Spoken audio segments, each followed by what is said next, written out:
And here we go, the final video summarizing the PHP intro section of my tutorial.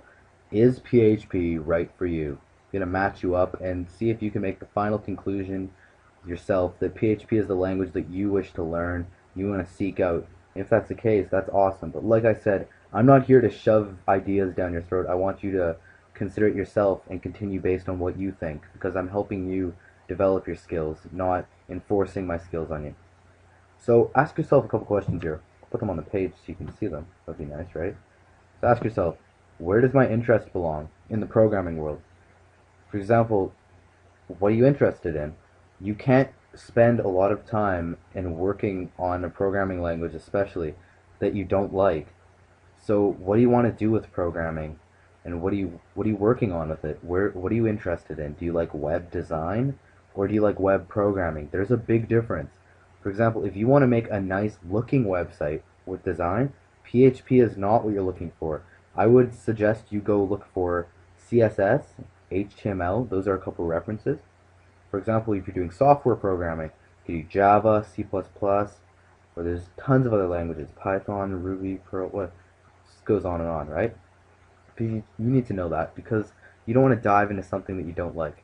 I would suggest watching the first few videos, obviously, though, because you don't know if you like PHP yet. Hopefully you do, though. So what resources do you need to get the task done when programming? So when you're programming, you need to be efficient. Programmers can't waste time. Time is money. That's only in business, though. Regardless, what do you need to get a task done? Are you making a software program? Well, chances are you do not need a server-side programming language if you're working with software.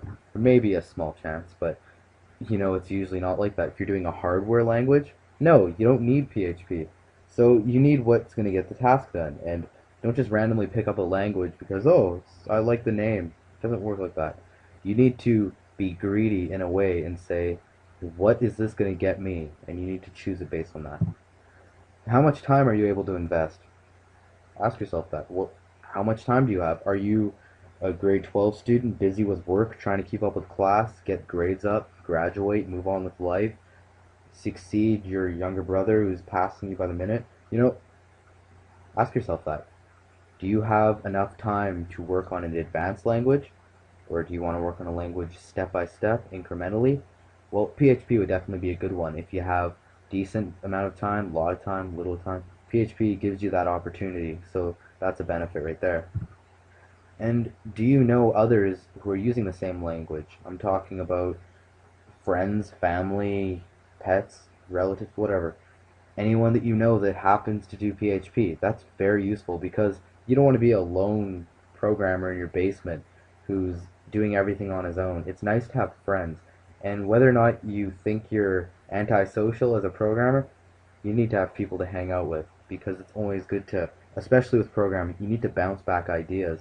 And one of the things I've experienced myself that no one around my area programs in PHP, so it's tragedy trying to develop a hobby where no one else shares it with you. You feel autistic almost.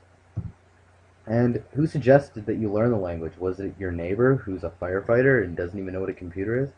Or, like, who was it? You need to understand where was your source of information coming from. Do you already have a biased opinion on PHP or any other language because of what someone else has told you? You need to think about that when you're learning it and say, what is my opinion on it, not what others think, right?